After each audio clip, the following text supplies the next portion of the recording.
আমার গরু দেখবেন আইসে হবে, আমার গরু একবার স্টিল, মনে করেন চর্বি পরিমাণ কম হবে। আমি গরুকে শুধু সাইলেজ খাওয়াই গরু করি। আমার গরু দেখবেন আইসে দেখে আপনার থাপ্পড় দিবেন, যদি হাতে ব্যথা লাগে তারপর আমার কাছ থেকে গরু নেবেন। আমার গরুতে এখানে কোনো লুজ গরু নাই। এগুলো আমাদের সেরা এআর এগ্রো ফার্মের সেরা কালেকশন বলদ গরু। যেমন দেখেন এগুলার প্রাইস আমরা নির্ধারণ করেছি।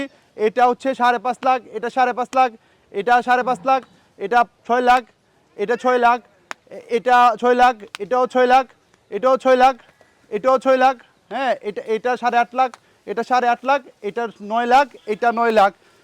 তার ভিতরে আলোচনা করার সুযোগ সুবিধা রয়েছে। আমি আইসক্রিম প্রাইস চেয়েছি, আপনারা আসুন, আইসে আমার বলদগুলো দেখুন, দেখে আপনাদের যার যে পছন্দ, যার যে রেট বলবেন, ইনশাল্লাহ বাংলাদেশে সর্বোচ্চ কম রেট কমে আমি বলদ গরু দেওয়ার চেষ্টা করব। আমার গরু আপনারা দেখবেন, গরু তো দেখেন, আমার গরু দেখবেন আইসে হবে, আমার গরু একবার স্টিল, মনে করেন চর্বি পরিমাণ কম হবে। আমি গরুকে শুধু সাইলেজ খাওয়াই গরু করি। আমার গরু দেখবেন আইসে দেখে আপনার থাপ্পড় দিবেন, যদি হাতে ব্যথা লাগে তারপর আমার কাছ থেকে গরু নেবেন। আমার গরুতে এখানে কোনো লুজ গরু নাই। পারফেক্ট গরু নিতে চাইলে, বডি ফিল্ডার গরু নিতে চাইলে এবং চাপাল গরু নিতে চাইলে আমার কাছে আসবেন।